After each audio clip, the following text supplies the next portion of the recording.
మీ business ఏదైనా మీ ఊర్లో promotion చేయాలంటే అది సుమన్ టీవీతోనే సాధ్యం. ఇప్పుడే సంప్రదించండి. నమస్తే సుమన్ టీవీ. మనం ప్రస్తుతం పిఠాపురం నియోజకవర్గం గొల్లపురలు హైవే మీద ఉన్నాము. రాబోయే వినాయక చవితిని పురస్కరించుకుని కేవలం వినాయక గణపతి విగ్రహాలు ఏవైతే ఉన్నాయో అవి మట్టి విగ్రహాలనే పూజించాలనే సంకల్పంతో పిఠాపురం నియోజకవర్గ ఎమ్మెల్యే, అదేవిధంగా గౌరవ ఉప ముఖ్యమంత్రి వర్యులు కొణిదెల పవన్ కళ్యాణ్ గారు ఆదేశానుసారం సేవ్ ఫౌండేషన్ వారి ఆధ్వర్యంలో విజయరామ్ గారు సహకారంతో ఇక్కడ కలకత్తా నుంచి వర్కర్లని తీసుకొచ్చి మట్టి విగ్రహాల తయారీ కార్యక్రమం అయితే జరిగింది. గత కొన్ని రోజుల క్రితం మనం సుమన్ టీవీ ద్వారా వీడియో చేయడం జరిగింది. అది మట్టి విగ్రహాలు ఏ విధంగా తయారు చేస్తున్నారు ఏంటనేది మనం చూపించడం జరిగింది. ఇక్కడ గమనిస్తే మట్టి విగ్రహాల తయారీ కార్యక్రమం చాలా వరకు ముగింపు దశకి చేరుకుంది. ఇక్కడ మీరు లోపలికి వెళ్ళి చూద్దాం మనం ఒకసారి.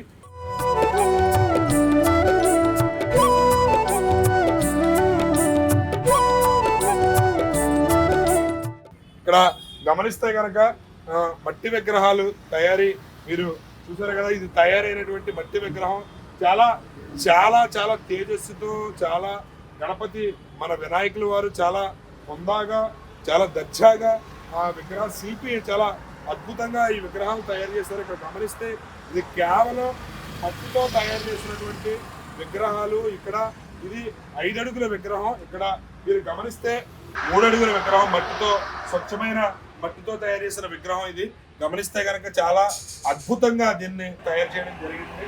ఇది పవన్ కళ్యాణ్ గారి ఆదేశానుసారం ఇక్కడ రాబోయే వినాయక చవితిని పురస్కరించుకుని కేవలం మట్టి విగ్రహాలను పూజించాలనే సంకల్పంతో, పర్యావరణాన్ని పరిరక్షించాలనే ఆలోచనతో పవన్ కళ్యాణ్ గారు తీసుకున్న ఈ సంకల్పానికి సేవ్ ఫౌండేషన్ వారి ఆధ్వర్యంలో విజయరామ్ గారు సహాయ సహకారాలతో ఇక్కడ ఈ కార్యక్రమం జరుగుతుంది. దీనికి సంబంధించి సుమారు 156కి పైగా విగ్రహాల తయారీ కార్యక్రమం జరుగుతుంది. ఇంచుమించు చాలా వరకు కూడా విగ్రహాల ప్రక్రియ ముగింపు దశకి చేరుకోవడం అయితే జరుగుతుంది.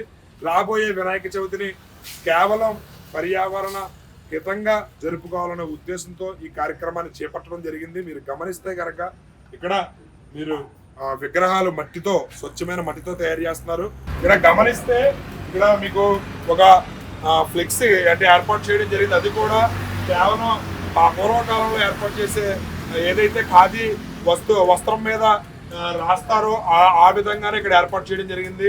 ప్లాస్టిక్ వస్తువులు కూడా వాడకుండా కేవలం సాంప్రదాయబద్ధంగా పర్యావరణ హితంగా ఉండే విధంగా ఇక్కడ ఏర్పాటు చేయడం జరిగింది.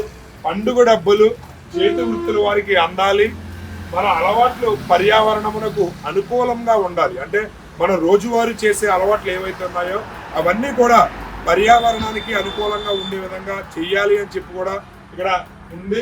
కనుక మట్టి విగ్రహంతో పాటుగా ఇక్కడ ఖాదీ వస్త్రాలు, చేతి సంచి, తాటాకు గొడుగు కూడా అందిస్తారంటే ఇక్కడ మట్టి విగ్రహం కొన్న వారికి ఖాదీ వస్త్రములు, తాటాకు గొడుగు, ఇక్కడ మీరు గమనిస్తే ఈ తాటాకు గొడుగు ఏదైతే ఉందో తాటాకు గొడుగు కూడా అందించబడుతుంది. అదేవిధంగా చేతి సంచి, మనం చేతి సంచి ప్లాస్టిక్ కవర్లను నిషేధించాలనే ఉద్దేశంతో, ప్లాస్టిక్ వాడకాన్ని వ్యతిరేకించాలనే ఉద్దేశంతో ఇక్కడ చేతి సంచి కూడా ఖాదీ వస్తువులు, ఖాదీ వస్త్రములు, ప్లాస్టిక్ రహిత వస్తువులు వాడాలనే సంకల్పంతో ఈ కార్యక్రమాన్ని చేపట్టడం జరిగినట్లుగా కనబడుతుంది. సేవ్ ఫౌండేషన్ వారి ఆధ్వర్యంలో ఇక్కడ చాలా అద్భుతంగా దీన్ని ఏర్పాటు చేయడం అయితే జరిగింది. ఇస్తే ప్లాస్టిక్ ని వాడకుండా ఫ్లెక్సీలు కూడా ఇది కేవలం ఖాదీ వస్త్రం మీద రాయించారు.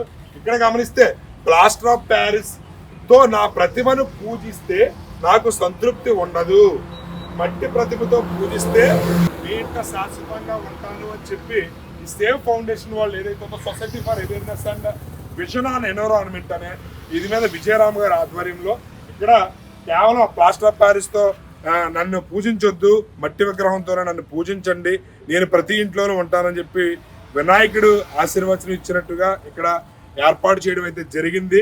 మీరు గమనిస్తే కనుక ప్లాస్టిక్ రహిత సమాజాన్ని ఏర్పాటు చేయాలనే ఉద్దేశంతో పవన్ కళ్యాణ్ గారు తీసుకున్న సంకల్పానికి మద్దతుగా సేవ్ ఫౌండేషన్ వారు కూడా ఇక్కడ పిఠాపురం నియోజకవర్గంలో పైలట్ ప్రాజెక్ట్ గా మొదలు పెట్టడం అయితే జరిగింది.